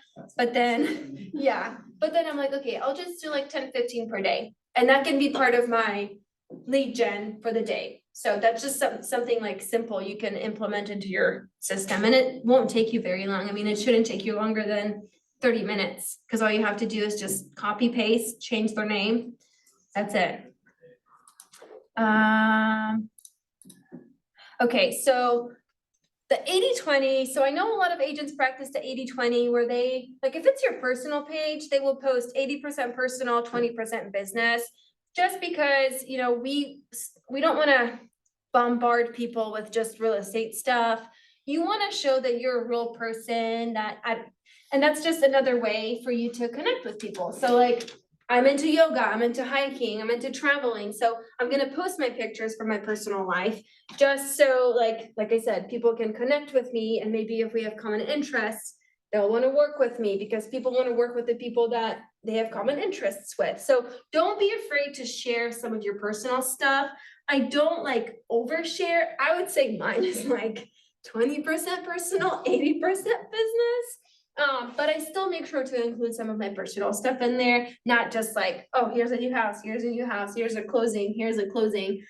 I wanna make sure that my audience also gets to know me a little bit, gets to know my interests. We have maybe a connection or things in common, and they can just see that I'm a real person. And I'm not just, you know, posting about work all the time. They can actually make a connection with me and see that I'm a real person just like them. I have a question. Yeah. For this, for the 80-20, are you talking about your business page or your personal page? That's the personal page. So like in my example, on my business page, I only post business stuff. But what I do is anything that I post on my business page, I then share to my personal. So, but then like if I post anything personal, then I just share it to my personal page. Yeah.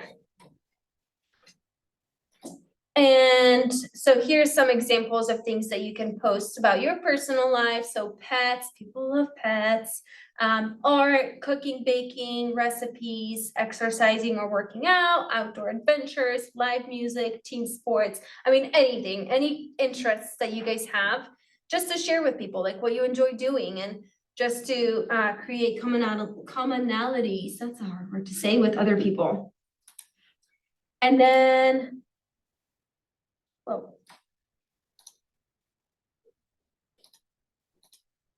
so for your business side, some things that you can share are listings, which once again, if it's not your listing, make sure you're being compliant. And so if it's a Keller Williams listing, just give them a shout out, listing courtesy of so-and-so. If it's from a different brokerage, make sure you have written permission from that broker, or if it's your own listing, then have at it. Open houses, of course. So whether you want to do it on Tuesday or Wednesday, Thursday, Friday, whatever, just make sure you guys share those open houses. I've actually had people show up on my open houses from my social media posts. So I do share those out. Any awards that you guys get. So at first when I started, I would kind of like get negative feedback from some other agents. And they would be like, well, that's bragging. Like all your closings that you post, that's bragging. Or if you get an award, that's bragging. Okay, you're telling your story. So like, I had to have a mind shift around that because it does seem like bragging, but Dan Holt one time said, if you don't share your story, nobody else will. So you're just sharing your story. And some agents don't post their closings. I do, because not only you're giving a shout out and congratulating the client that just bought or sold a house, you're also creating credibility for yourself. People see, okay, well, she had a closing, so she's doing business. I'm more comfortable doing business with her. So it may seem like bragging, but if you look at it as sharing your story and just creating credibility, then it becomes easier to post stuff like that. Speaking events, I mean, really anything. So in my book that I have here, actually, I'll finish this and then we can go through mine. 10% community service, so I don't know what that would be. Do you guys have any idea? Yeah, I guess maybe like if you're involved in the community, then share that. I don't know. Like I was just volunteering at the Bass Pro Fitness Festival Marathon, so that I shared that on my Maybe that's business like what page. they're, okay, yeah, so if you guys volunteer or, I don't know, go rake your neighbor's yard, share it. Tell people what you're doing. Maybe it'll just encourage other people to do nice things. Strategies, so connect with people you know or you have met in one way, shape, or form. So that's why, like, whenever I was starting to add the people on my Facebook, I don't know all of them, but I did have a qualifying system. So I wouldn't just add anybody. I would make sure that we have friends, mutual friends, and then I would creep on their profile to make sure, you know, do they actually have a job here? Is this a fake profile? Because you can see if it's a fake profile really quick. So I would qualify them in my own way. I wouldn't just like add random people. Post about your neighborhood. So if you guys live in a neighborhood, and a lot of times neighborhoods will have their own social media group. So see if your neighborhood has something like that and just start posting in there, start getting involved with your neighbors. Use images. Pictures are great because you don't, like, whenever people are scrolling through Facebook, you have like a couple seconds to catch their attention because they're just scrolling. So you want to make sure you're posting something that's going to capture their attention like within seconds. Whenever I make my posts, I use a lot of emojis. Emojis help to make things more exciting and creative. But definitely use images. If you're just like writing long paragraphs, if I see that on Facebook, I'm like, next, I'm not even gonna read this. Because our attention span on Facebook is like fish. It's just like a couple seconds. So you wanna make sure that you capture their attention quick. Congratulate new homeowners. So once again, any closing that I have, I take a picture with them at closing and I post that. Not just to like brag on myself, but to brag on them. They just bought a house or they just closed that house. I wanna showcase them and congratulate them. Post about listings. So once again, whether it's your listing or another agent's listing, I check the hot sheet every morning. And sometimes if there's like a really cute house that catches my attention, I'm like, ooh, like if it caught my attention, I'm posting it on Facebook because it's gonna catch other people's attention.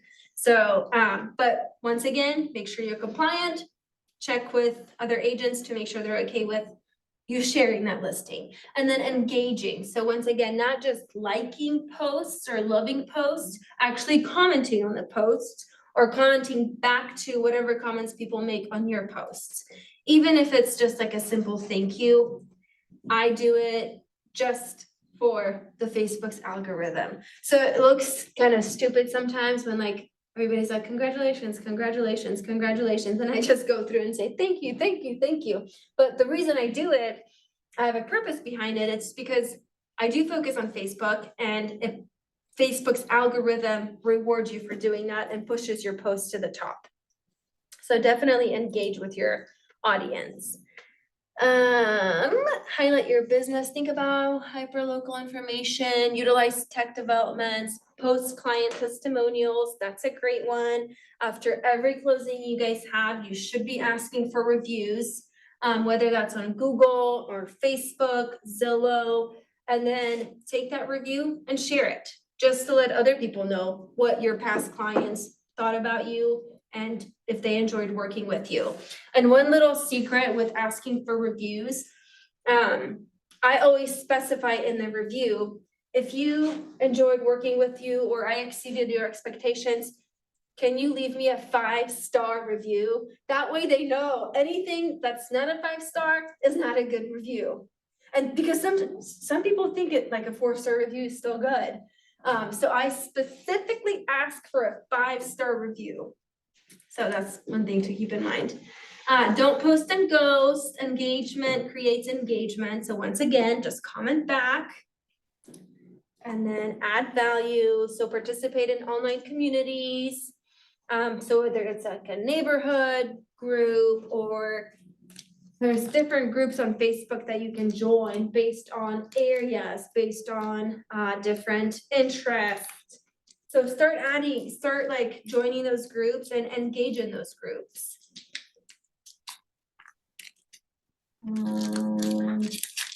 Be authentic, don't be a jack of all trades, embrace video, use analytics to optimize your posts and ask for help.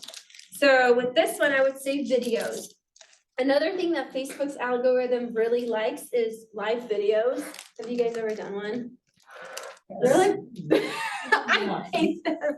It's so They're frustrating. Oh my traumatizing. gosh. Makes me When nervous. COVID happened, we would have to do our exercise classes in the driveway. Oh, really? It was raining or it was cold, the internet went out or whatever it was, and then you don't know if you're there, then everybody would, The procedures changed from a couple of years ago. I find it more difficult to navigate to do the live. Oh, really? Mhm. I did one to advertise my open house Uh-huh. early days, so that was Yeah. the first one. I didn't rewatch it. I just thought, okay, it is what it is. It's out there. So, Yeah. I mean, the thing with live videos is like, if you mess up, yeah, then yeah. you messed up. It's for everybody to see, but a good way to look at it, I mean, it just shows people that you're I get human. a lot of views though. Yes, and they get views, and once again, Facebook's algorithm will reward you. Yeah, it And- does. It really makes a difference. Yeah, because then after you're done recording, people can still watch it and look at it. The one thing with live videos, I would try to keep it under, I always have trouble with this. Mine are usually like a minute and a half. I would try to keep it under 1 minute long because people lose interest and they'll stop watching you. So I would try to keep it to like 60 seconds max.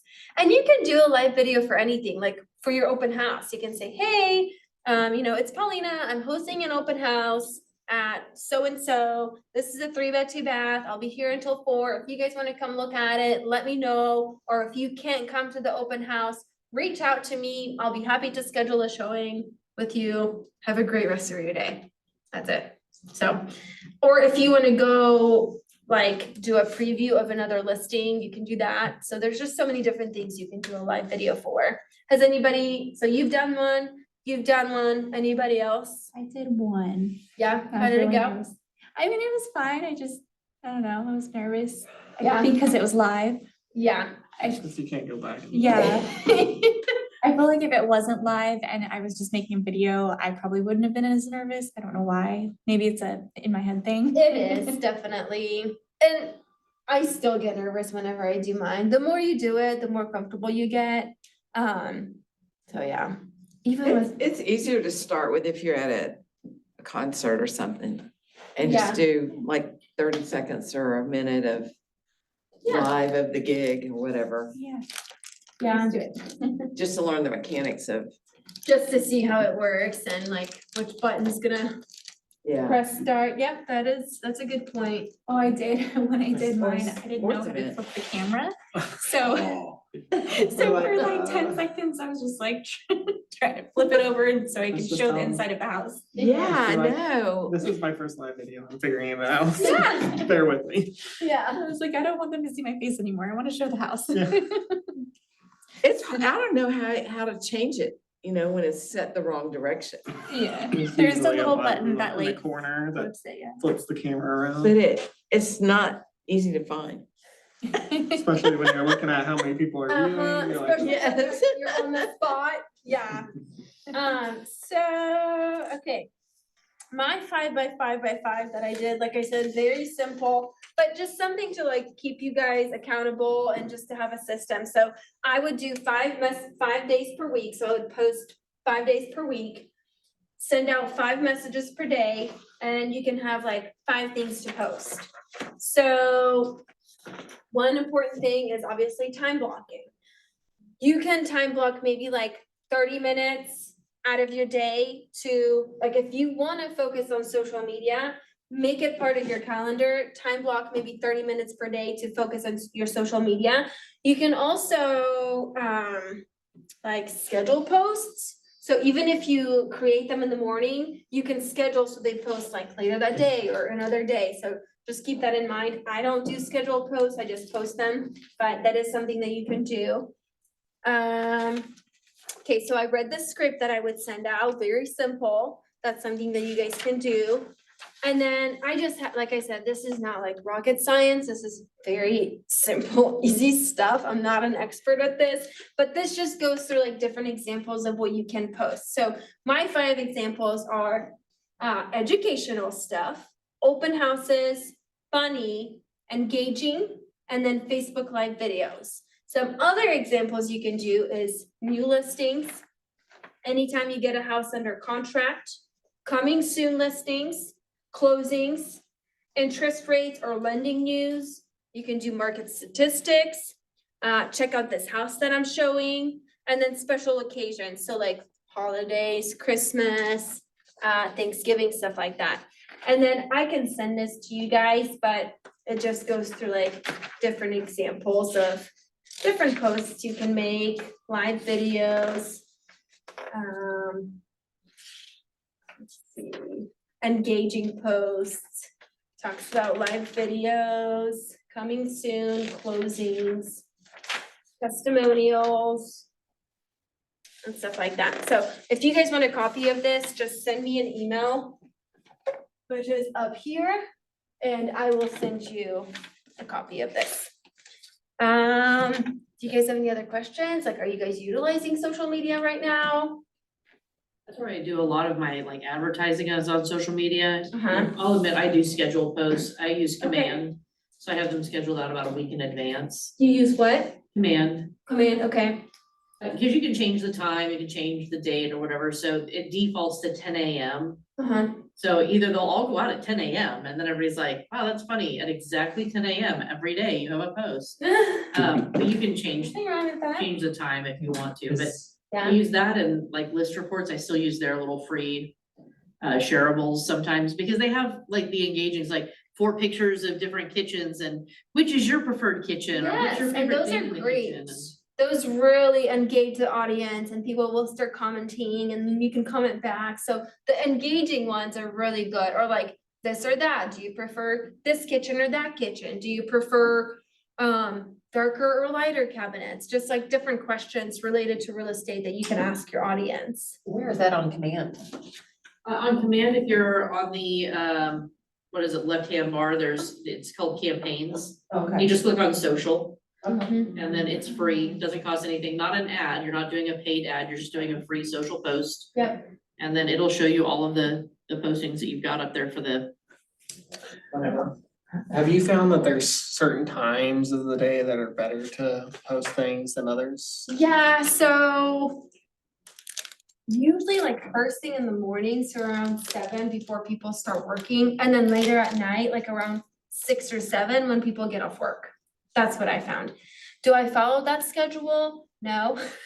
I try to, but I don't all the time. But that's what I found, that's like when I get the most engagement. Is like in the morning before people go to work, and then after people get off work, so like around 6 or 7. Okay. So, that's pretty much all I have for you guys. So if you guys wanna just like have an open floor, ask questions, have a conversation, we can talk about open houses, we can talk about social media or anything else that you guys wanna talk about. I have an issue. I have like 9 pages. 9 pages? Of in what? my book. And there's several I wanna unpublish, but I have not been able to figure out how to unpublish them. Wait, 9 pages of what? They're not all Facebook business pages. pages. Oh. Are they all real estate business pages or they're from like your old business history? There are businesses I started and never finished and old pages and I did get hacked and 2 pages, which I was gonna just change the names Uh-huh. and make one my Keller Williams, but a couple of years ago, I was an affiliate for a fitness guru down in Texas. Uh-huh. And he uses virtual assistants in Africa, and they actually put in a gym in Nigeria. And I think that's where the problem came from, because he created a website for me that I used on one of those Facebook pages, and two of them are polluted. I mean, one has 10,000 likes, one has 11,000 likes, and they're all like 14, 16-year-old boys from Nigeria. You know, and one of them was gonna be a fitness business, and one was gonna be a transformational life coach business. But, you know, my avatar was 50 to 70-year-old women in transition, and I have these 10,000 young men come to Africa and marry me shit popping up and posting it, and, you know, and I spent a year and a half every day, like 30 minutes, like blocking them. Can But you left the like, delete- and their pictures are still there. Can you delete the business page? You can. I've That's what done I would it. do. I would like rather archive it, or unpublish it. You can. How? It's in the settings. If you'd like afterwards, I can show you how to do it. Okay, okay, Yeah. because you can only have so many pages, I need to set up one. So do you have a business page for your real estate business? Well, I was trying to change all the information, contact information on one of those. And then Nicole said, no. Yeah, you can't really change a business page to a different business. I mean, you can, but Facebook tends to frown on it. They think it's kind of scammy. They don't like it. So if you have it, like, I had to change my business page from Simple Realty to Dream Street Group. And even that, they wanted me to show proof that I was the Dream Street Group and I was the same person and I was just changing the name. And I'm like, we've had a rules change and you can't use the word realty as an individual agent, so I need to change the name of my business, but it's still me. So the best thing is to just start a new page, but yeah, if you wanna, if I had to, How many pages are you limited to? I'm not sure, but Anyways, if you wanna delete, I'll I've deleted figure Question. Yeah, okay. I've been thinking a lot about, on my business Facebook page, how you can boost a post. And so I made a post and our team has synced the CRM, Where was it? and I put a I'm not link sure to about my Shelley's page. sync, Okay. so they can, Okay. you know, sign up to browse home. This is. But I this is haven't already boosted a approved. post yet, This is my business um, page. to get more But actually I wanna like move. engagement. Have you ever done that? And I have, and I didn't really get much out of it. So I'm probably not the right person to ask. Does Tawny boost her? I don't know if she does or not. I don't know. I'll have to ask her. If I can jump in on that, so boosting your post is great, but it doesn't like let you specify any of the parameters, so it just kind of like shotgun blast. So if you're wanting to do that, I do like my open houses, I do paid Facebook ads through Command. Oh. So like I make the post with the intention of it being paid rather than making the post and then trying to boost it afterwards.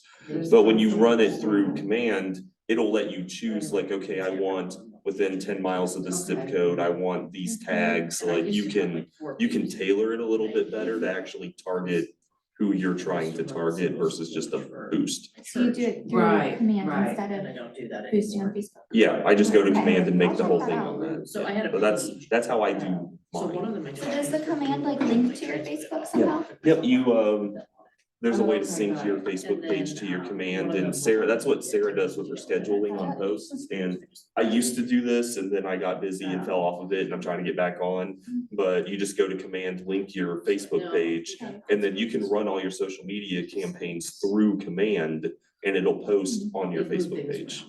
And I used to have everything like a week or two out in advance, the list reports. Sarah actually showed me how to do it and I kind of copied her. To schedule them. Yeah, and then life happened and I've probably not done it in like a month, so it's gotta get back on and just be consistent. It does work. Okay. I got 30 leads off of doing a Facebook, and one of them ended up being a potential lead later. The rest of them were just looking, Yeah. but it's a potential lead for later for a buyer. Right. So, and we still talk to each other, so Yeah. they do work. Yeah. Thank you. Yeah, thank you, Nick. Any other questions, comments, ahas? I hope this was helpful. I told you guys, like, I'm not like an expert. I'm like very basic and simple. I don't have like the secret sauce. It's just about consistency. So I would say the one thing that I hope you guys got out of it is just being consistent. And there's so many different ways to lead generate in real estate, and just, you can kind of get lost and overwhelmed in all the different ways and all the different things you can do. But I would say if you stick to one and focus on it, especially if it's something you enjoy. So I actually enjoy doing open houses and meeting people. Like, it makes me happy to be around people and meet new people. So if you figure out something that you enjoy doing, it doesn't feel like lead generating anymore. At that point, it just becomes enjoyable. So I would say just try to figure out like what you guys enjoy doing and be consistent with that. And then, once again, lead generate and lead follow up, because even if you think you've made a great connection with somebody, they're not gonna reach out to you. They're gonna forget about you, and then the next agent they talk to, they're gonna work with them.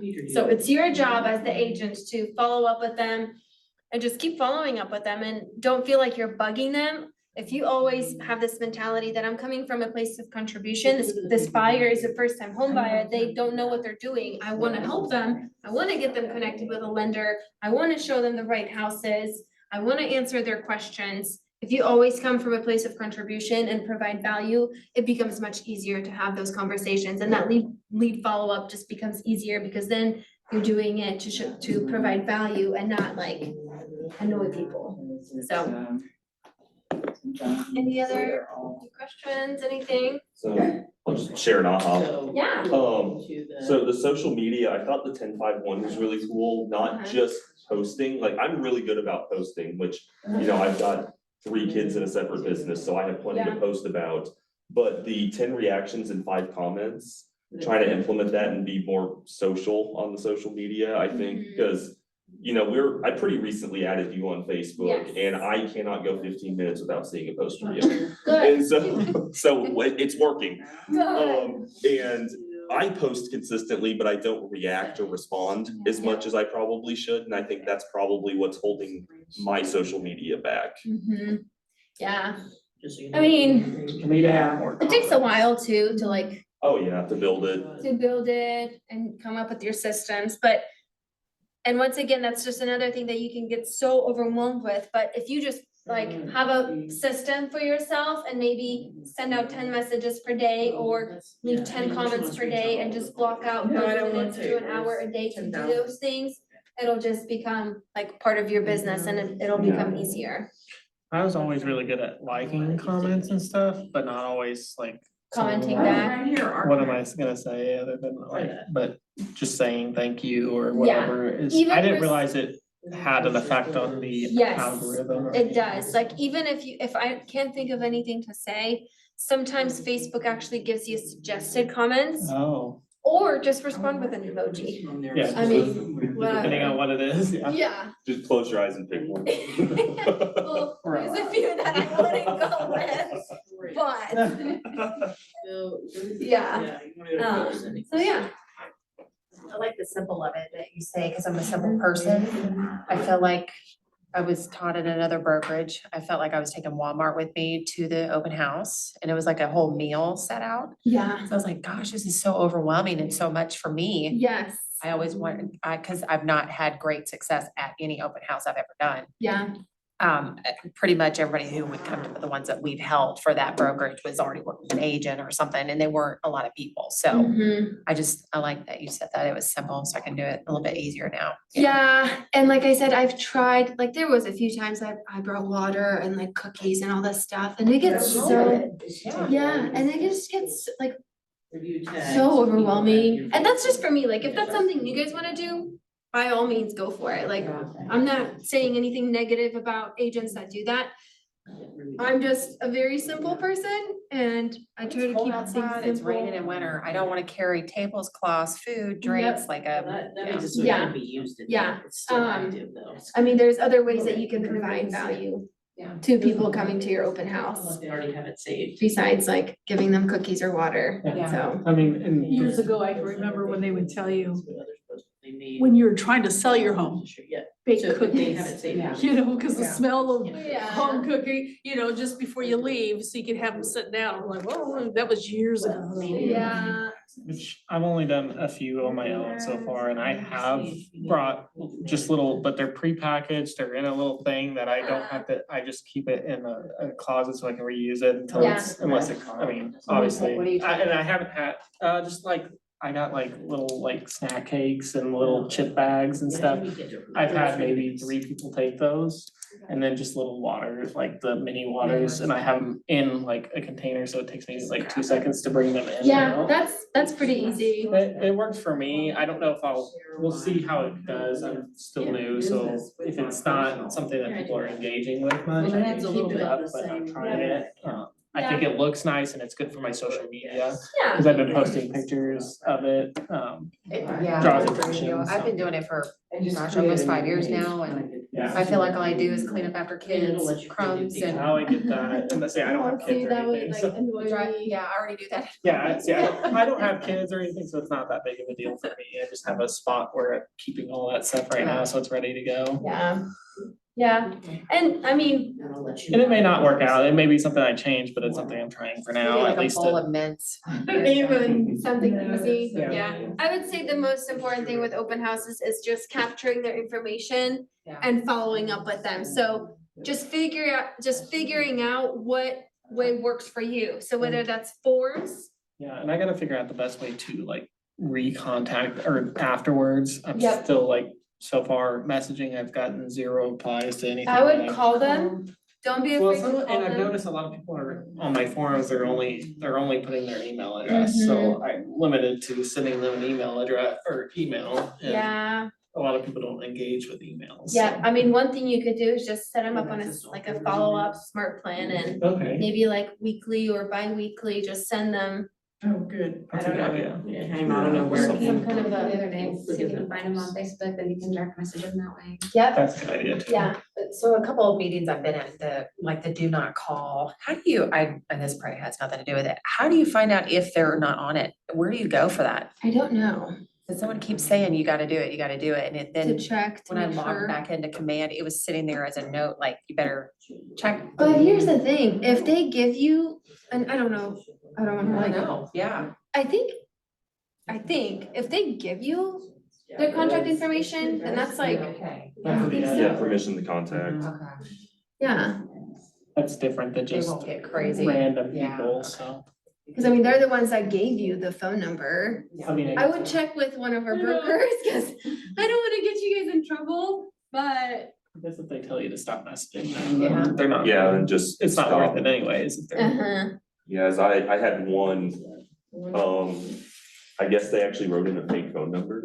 And I called and some lady and that answered. happens a lot. Yeah, and she was like, did you know I'm on the do not call list and blah, blah, blah, blah, blah, and I was like, I am sorry, this number was Yeah. given to me by someone wanting to buy a house, I will remove you from my list immediately, and she was cool. Okay. So, but it was one of those things that like, I called and this woman absolutely blew up on me, and I was like, I was following up, I'm sorry. I've been cussed out. Somebody literally went onto our system, put their information, when I went to contact, said that they never did that. I'm like, well, I have your Someone name. It says otherwise. I have your phone number. Yeah, and people will do that. People give me fake information all the time. It's Yeah. just Yeah. normal part of doing an open house, Yeah. but just keep in mind, like, you're there for 2 hours. Even if you get one possible lead, that's a success, because our average commission is what, $6,000-ish? So if you're there for 2 hours and you get one lead from it, that's well worth your time. Yeah. Absolutely. So if you think about it that way, then, I mean, it's just a contact game. The more open houses you do it, the more people you can reach out to, the more chances you are gonna have of converting them into a client. But yeah, just figure out like definitely capturing their information. So whether that's a sign-in sheet, an iPad. They all left some form of like, either an email, not everybody put their phone number, but Yeah. an email something, so it's better than nothing. Yeah, I prefer a phone number over an email, but like you said, some people are not Right, I'm comfortable not- with leaving a phone number. Yeah, and I don't see it because I'm not hovering over them. I'm just letting them, I ask them to fill it out while they're walking around because it gives feedback to the sellers and stuff like that, but Yeah. we just, I think they do that on purpose because they don't want to.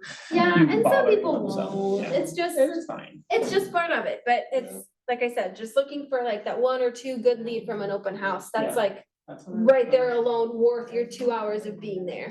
Yeah. So, You said I okay, just talked. thank you guys. Thank you so much. Thank you for coming. If you guys have any questions, feel free to reach out to me. Thank you. And if you do wanna buy cookies for an open house, bakery over here. I'm gonna stick with the prepackaged stuff because I know it'll go to waste. I'm gonna look up your wife's cookie business, okay? All right, awesome. Good luck with everything. So otherwise I don't eat all that. Yeah, right. My body would not be like. It's the way the bakery's going, I told her the real estate's gonna be secondary. Is that good? Oh, she's going crazy. That's amazing. So how do I stop sharing this? Busy bee baking away, huh? Yeah. Now we stay up like all night. It's like every it's just. So long meeting? That's awesome. Had our biggest order ever last week, 16 dozen for a client appreciation event. Oh, that's awesome.